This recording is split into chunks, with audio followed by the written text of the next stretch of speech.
রাষ্ট্র চালানো, রাষ্ট্র চালাইতে কোনো পড়াশোনা লাগে না, রাষ্ট্র চালাইতে মানে এইচএসসি পাশ করলেই হয়।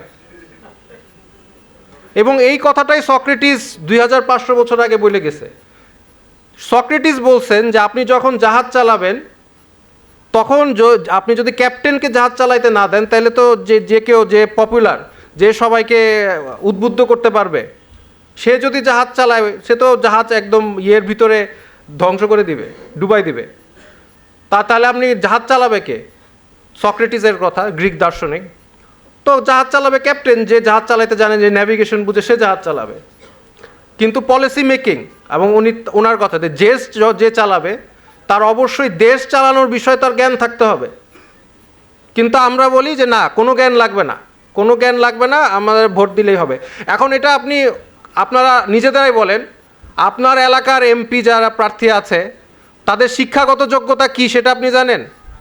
না, জানেন না। আবার আপনারাই তারে ভোট দিবেন।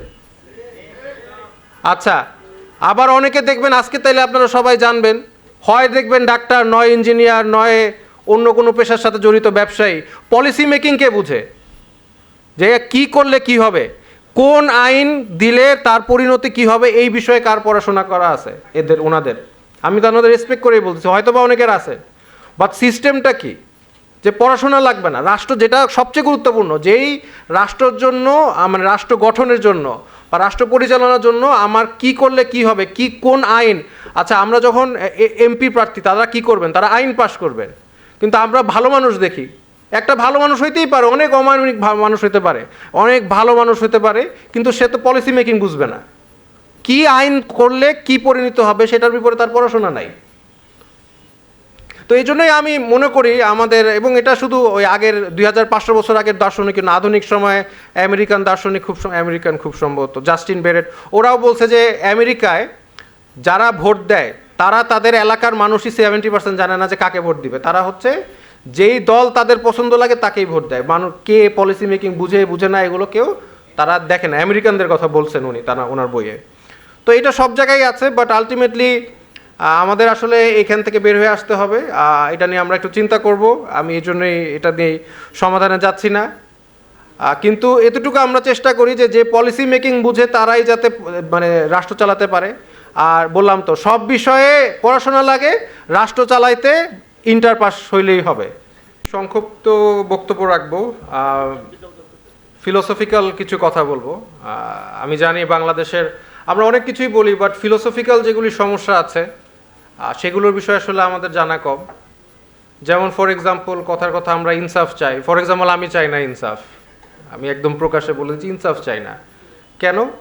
কারণ ইনসাফ বলতে আপনার মাথায় যেটা আসে, আপনি যখন ইনসাফ প্রতিষ্ঠা করে ফেলবেন আইনি ভিত্তির মাধ্যমে, তখন ওই ইনসাফ দিয়ে আমাদেরকে সবাইকে জেলে ভরা হবে।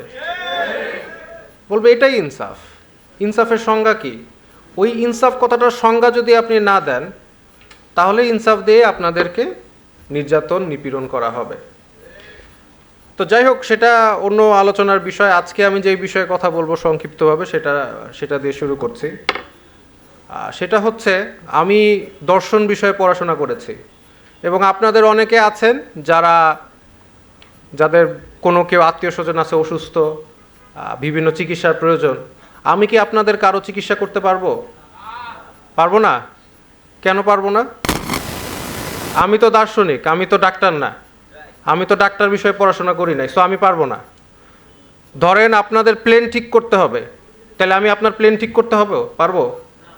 আচ্ছা, পারবো না। ধরেন আমি প্লেনে উঠলাম, আমার 20টা বন্ধুরে নিয়ে উঠলাম, আর আপনারা 5 জন আছেন প্লেনে। আমি বললাম যে আমি এখন প্লেন চালাবো, দিবেন? 5 জন দিবেন না। কিন্তু আমি বললাম আমি তো সংখ্যাগরিষ্ঠ বেশি, আমার বন্ধু 20 জন আছে, তারা পারমিশন আমাকে বলছে আমি প্লেন চালাতে পারবো, দিবেন? তাহলে দুনিয়ার যত কাজ আছে, এই ইহজগতে যত কাজ আছে, আধুনিক সমাজে যত কাজ আছে, সব কিছুর মধ্যে ডোমেইন স্পেসিফিক পড়াশোনা করা লাগে। ডোমেইন স্পেসিফিক, যে বিষয়ে একটা বিষয় ভিত্তিক বিষয়ে আপনার অনেক বছর পড়াশোনা করার পরে তারপরে সেই বিষয়ে আপনি কাজ করতে পারেন। বলেন তো কোন বিষয়ে কোনো বিষয় ভিত্তিক পড়াশোনা করা লাগে না? কেউ বলতে পারবেন? হ্যাঁ, এইটা বলে আমি আমার বক্তব্য শেষ।